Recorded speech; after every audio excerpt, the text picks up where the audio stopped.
చిన్నపిల్లలు బట్టలు గుంజడం గురించి ఇవాళ మాట్లాడుకుందాం.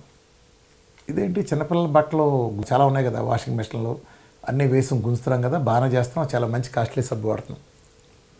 జాగ్రత్తగా గమనించండి, పిల్లలకి బట్టల సబ్బులు లేదా కెమికల్ పూరితమైన ఏది వాడినా సరే అది వాళ్ళని తీవ్ర ప్రభావం గురి చేస్తుంది. మీరేం జరుగుతుందంటే, ఒక బట్టలు ఆరేసాం అనుకోండి, ఎలా ఆరేస్తాం జాగ్రత్తగా చూడండి. మామూలుగా సబ్బెట్టు గుంజి సంథింగ్ వాషింగ్ మెషిన్ కానీ అయిన తర్వాత దాన్ని నీళ్ళలో నాలుగుసేపు ముంచి లేపిన తర్వాత బయట తీగ మీద బట్టలు ఆరేస్తాం. తీగ మీద బట్టలు ఆరేసినప్పుడు ఏం జరుగుతుందంటే, కాలరు కొంచెం కిందకు వస్తుంది పొజిషన్. గమనించారా మీరు? ఈ కాలర్ ఉంది కదా, ఈ కాలర్ కింద పక్క వస్తుంది.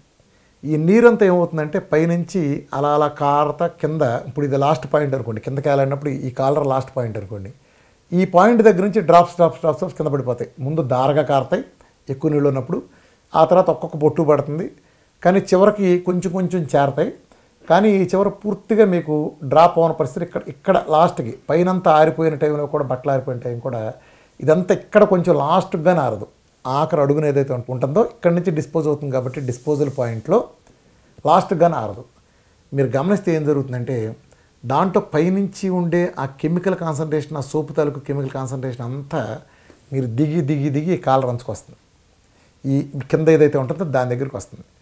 ఈ వచ్చినప్పుడు ఏమవుతుందంటే, వాటర్ ఉంటే అది కింద పడిపోతుంది, కానీ పైనుంచి వాటర్ వచ్చే సపోర్ట్ లేదు కాబట్టి ఇది ఇక్కడే డ్రై అయిపోతుంది గాలిలో, ఆ ఎండలో కానీ దాంట్లో కానీ. డ్రై అయినప్పుడు ఈ కాలర్ దగ్గర ఆ షర్ట్ కంటే కెమికల్ కాన్సన్ట్రేషన్ మొత్తం ఇక్కడ కాన్సన్ట్రేషన్ లాగా ఉంటుంది. మామూలు నేకెడ్ అది కనిపించదు. పిల్లల స్వభావం ఎలా ఉంటుందంటే, వాళ్ళు దేని ఉంటుండి ఇలా నోట పెట్టుకుంటారు, ఇలా పెట్టుకుంటారు. వాళ్ళకి అలవాటు అది. ఎందుకు పెట్టుకుంటారు వాళ్ళు? అది భిన్నమైన రుచి ఉంటుంది, మామూలు క్లాత్ రుచి ఉండదు. కానీ ఇది వచ్చేటప్పటికి ఏమవుతుందంటే ఒక డిఫరెంట్ టేస్ట్ ఉంటుంది. ఈ పిల్లలు చాలా కంత్రిగాళ్ళు, మనకంటే చాలా తెలివిగలవాళ్ళు. మనం తప్పు అన్నాం అనుకో, అప్పుడు తీసేస్తారు. తీసేగానే ఏం చేస్తారు, మనం ఎలాగైనా మళ్ళీ పెడతారు, మనం వచ్చే టైంకి మళ్ళీ కింద పెట్టేస్తారు. మనకు తెలియదు. ఎప్పుడైతే రాజుగారు కొడుకుని 23వ నెంబర్ గదికి వెళ్ళొద్దన్నామంటే వాడు దాంట్లోకి వెళ్తాడు, లేకపోతే వాడి జీవితకాలంలో దాంట్లోకి వెళ్ళడం. అలానే పిల్లల స్వభావం ఎలా ఉంటుందంటే, ఏదైతే మనం వద్దన్నామంటే వాడు హీరోయిక్గా ఆట అనుకుని ఇలా పెట్టుకుంటూ ఉంటాడు. పైకి ఇది రుచిగా ఉంటుంది, అంటే ఒక భిన్నమైన రుచి ఉంటుంది.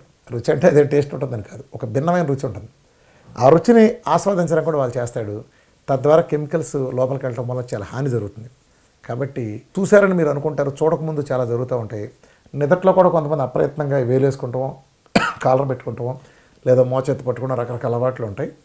కాబట్టి మీరు పిల్లల బట్టలు గుంజేటప్పుడు ఖచ్చితంగా కుంకుడుకాయ రసంలో గుంజండి.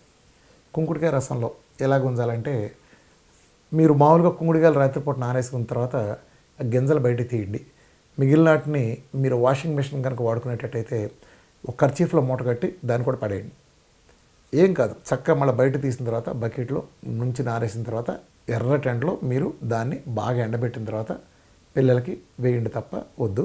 లేదా కుంకుడుకాయ రసంలో నానబెట్టి మామూలుగా నుసుగుతా మీరు బ్రష్ చేసినా లేదా చేతితో నుసినా పర్వాలేదు. మీరు ఆ రకంగా చేసుకెళ్తే పిల్లలకి ఆ కెమికల్ ద్వారా ఎలాంటి హాని జరగదు.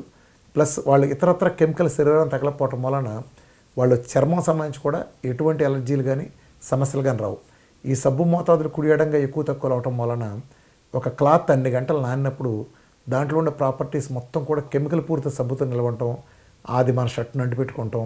ఆ పిల్లడు ఎండలో తిరిగినా ఇంకోటి తిరిగినా దాంట్లో ఉండే ఆ సిల్క్ మెటీరియల్ లేదా కాటన్ మెటీరియల్ అనే దాన్ని బట్టి కూడా అది ఆ చర్మానికి అంటిపెట్టుకుంటే అది దీర్ఘకాలం అంటే మరీ ఎక్కువేం కాదు, ఒక మిడ్ టైం పీరియడ్లోనే వాళ్ళకి చర్మవ్యాధులు కలిగించడం, ఎలర్జీస్ లాంటి ర్యాషెస్ లాంటి రావడానికి కూడా కారణమవుతుంది.